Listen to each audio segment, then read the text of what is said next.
2 days before my wedding, I found pictures of my fiancé at a swingers club. Hey Reddit, so I'm Ethan, 31, and I think my life just imploded. My family has always been intense. Lots of unspoken expectations, I've always felt like I had to be perfect. Then I met Serena. Her family was the opposite: warm, affectionate, rich. I thought I'd finally found my place.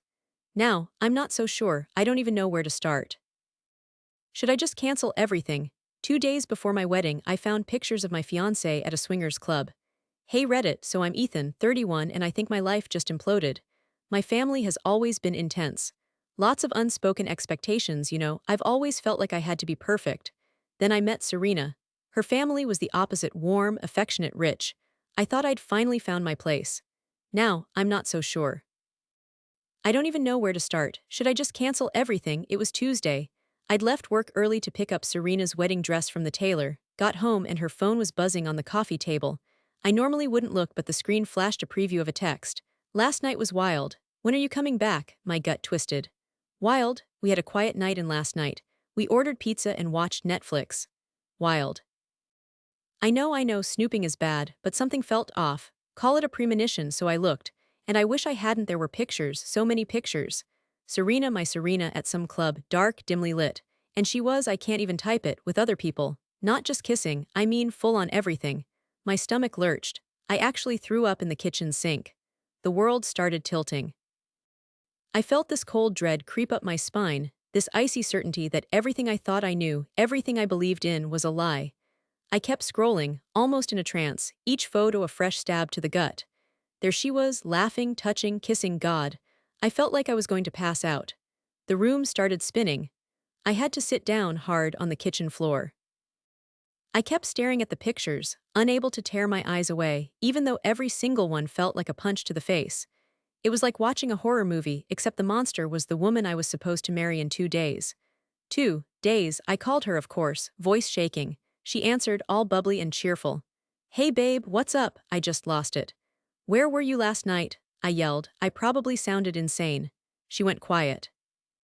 Then she said, in this chillingly calm voice, what are you talking about? I told her about the text, the pictures. Silence. Then a laugh, a genuine, carefree laugh. Oh, that, she said, like it was nothing. Just a girl's night, a little wild, like the text said. A little wild? Are you kidding me? I wanted to scream. I wanted to break something. I wanted to, I don't even know. I felt so stupid, so naive. Like a complete and utter fool. And the wedding, all the plans, the guests, the money, what the hell was I supposed to do? So I confronted her, showed her the pictures, her reaction, not what I expected, at all. She just laughed like it was some kind of joke. Oh, Ethan, she said, rolling her eyes. You're so uptight. It was just a fun night, loosen up a little. My hands were shaking. I felt like I was going to be sick again. Fun night, I managed to choke out. You're calling that a fun night, 2 days before our wedding? She shrugged. It's not a big deal, everyone does it.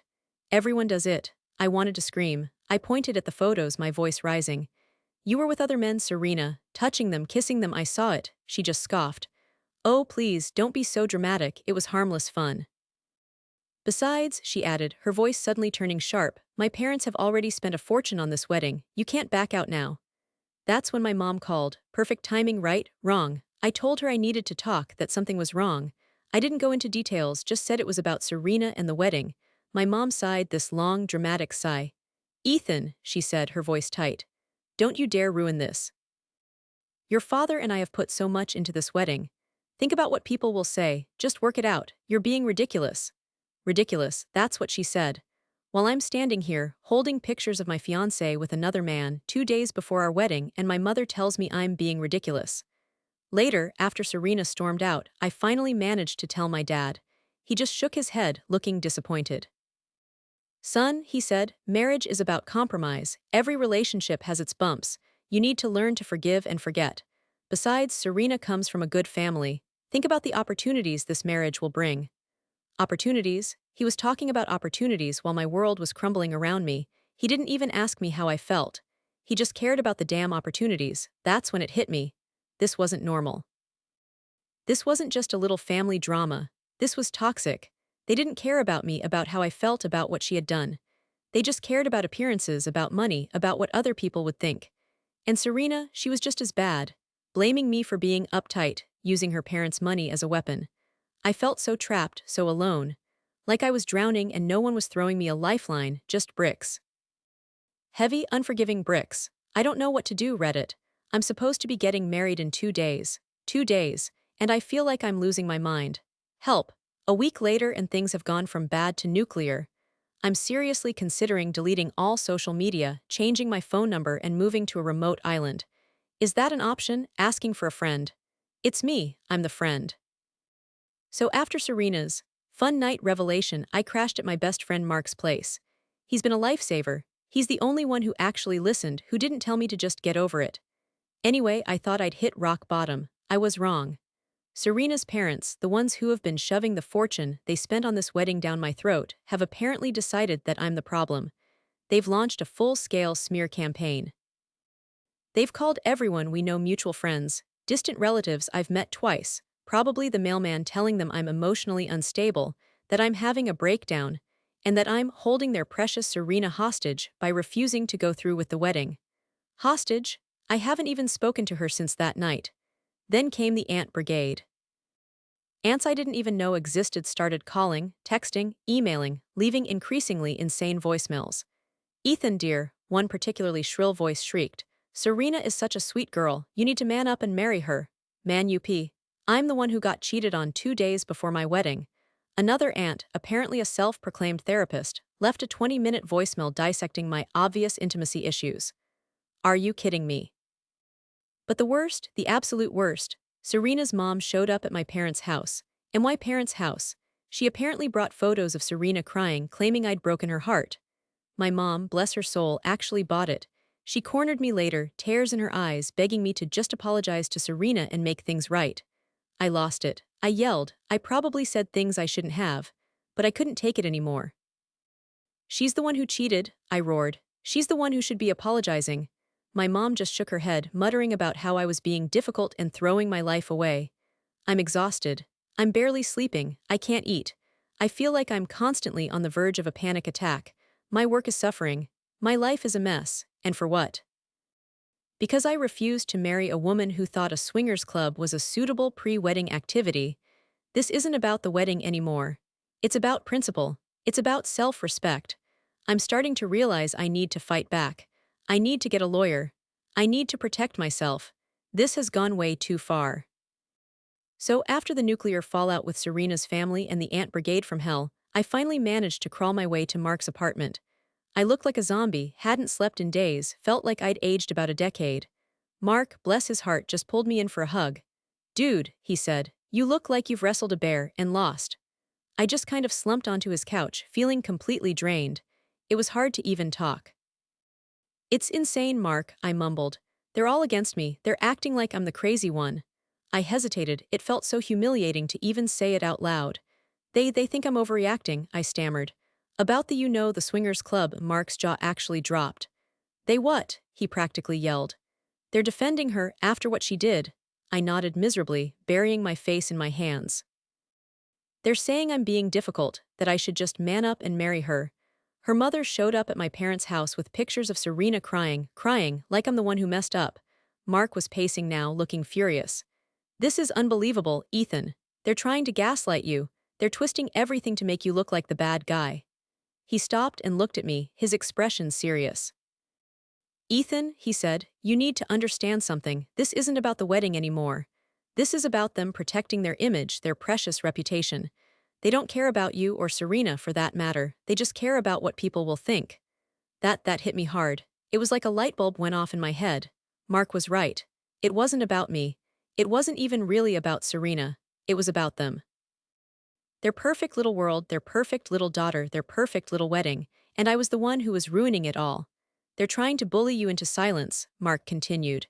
They want you to just go along with it, pretend nothing happened, and marry their daughter so they can save face. He shook his head. Don't let them, Ethan, don't let them win. And that's when it clicked. I wasn't crazy. I wasn't overreacting. I was being manipulated. And for the first time since this whole nightmare began, I felt a surge of anger. Not just sadness, not just confusion, but real, burning anger, and it felt good, it felt empowering. You're right, I said, feeling a new sense of resolve. They won't win, I won't let them, Mark grinned. That's my boy, he said, clapping me on the shoulder. Now, let's get you some pizza and a beer. And then we're going to figure out how to fight back. That conversation with Mark was a turning point. It was like he finally pulled me out of the fog I'd been in. I finally saw the situation clearly for what it really was. And I knew, deep down, that I was going to be okay. I was going to survive this. So there I was, at Mark's, finally starting to feel like I could breathe again. Like maybe, just maybe, I could make it through this. Then Serena showed up. At first, she was all tears and apologies. "Ethan, I'm so sorry," she sobbed, clutching my arm. "I messed up, I made a mistake, please just give me another chance." Part of me, the stupid, naive part, almost wanted to believe her. Almost. Then her story started to shift. "They pressured me," she whispered, her eyes darting around. "My friends, they dared me. I didn't even want to go to that club." Pressure. Dared? The pictures I saw didn't look like someone being pressured. They looked like someone having a really good time. Then she tried another tactic. "Nothing even happened," she insisted, wiping her eyes. "It was all just for show. We were just posing for pictures. It didn't mean anything." Posing? For pictures. I held up my phone, showing her the evidence. "These pictures, Serena, these don't look like posing." She snatched the phone from my hand, her face contorted with rage. "You shouldn't have been snooping," she shrieked. "It's my phone and my privacy." She threw the phone at the wall where it shattered into a million pieces. I just stared at her, speechless. This wasn't the woman I knew, this was a stranger. Mark stepped in, trying to calm her down. "Serena," he said gently, "just take a breath," she rounded on him, her eyes blazing. "Stay out of this, Mark," she yelled. "This is between me and Ethan." Then she turned back to me, her voice dripping with venom. "You're so controlling, Ethan, so insecure. You were always jealous of my friends, of my life. You can't handle the fact that I'm more free-spirited than you." Free-spirited. Swinging is not being free-spirited. It's being reckless and dishonest. And blaming me for her infidelity. That was the final straw. Something snapped inside me.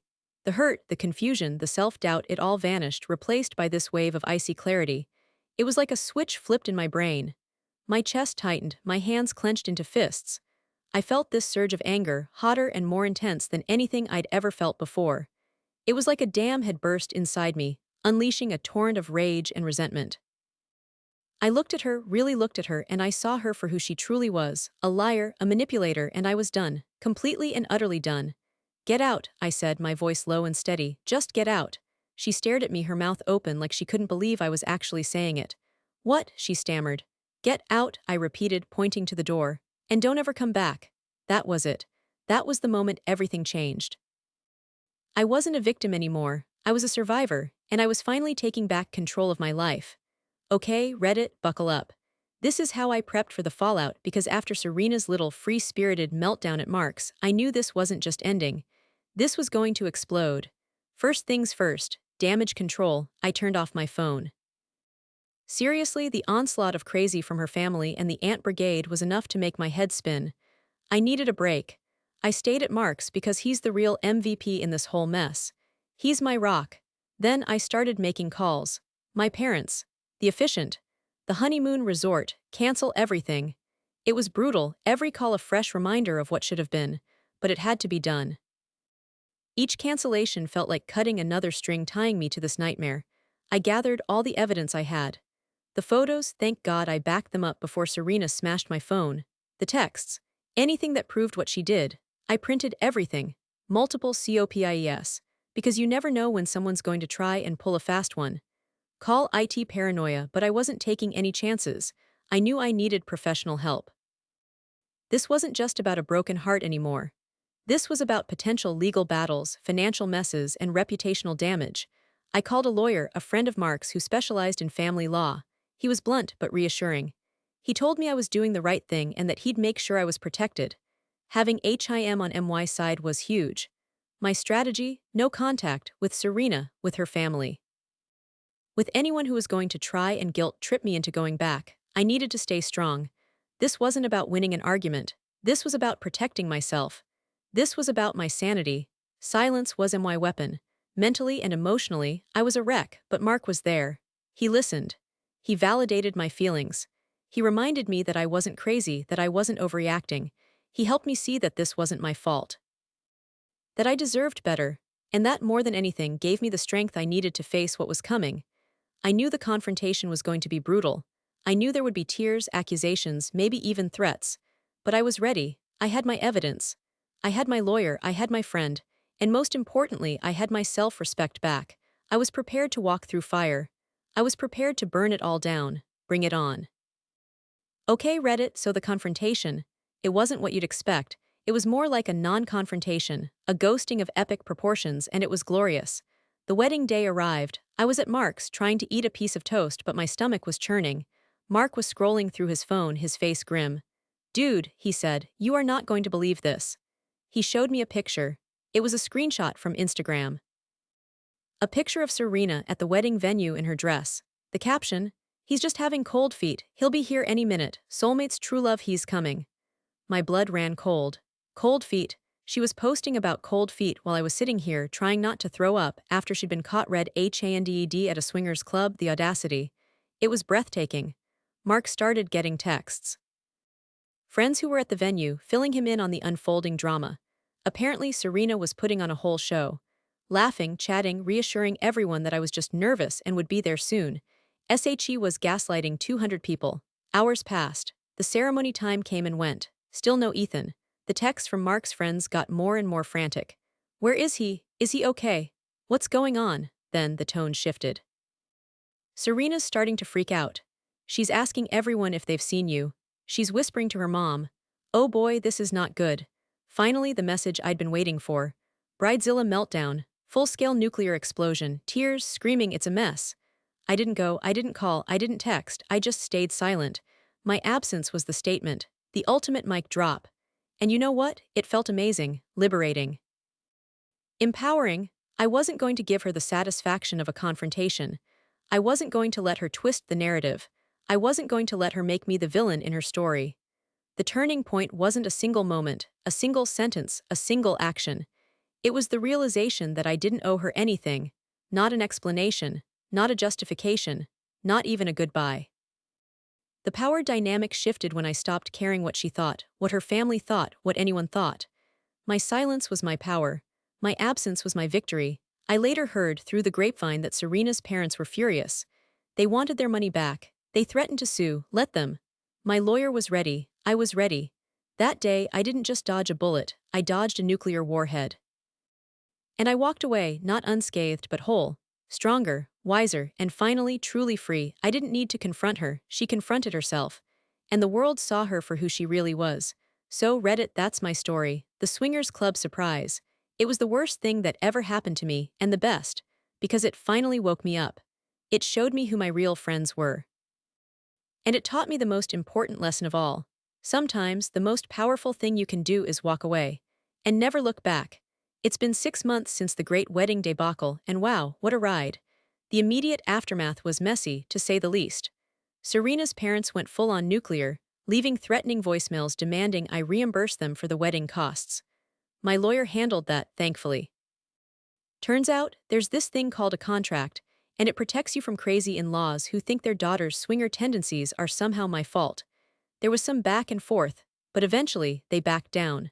Probably realized they didn't want the whole swingers club thing coming out in court. Silver lining, I guess. Untangling our shared finances and living arrangements was another nightmare.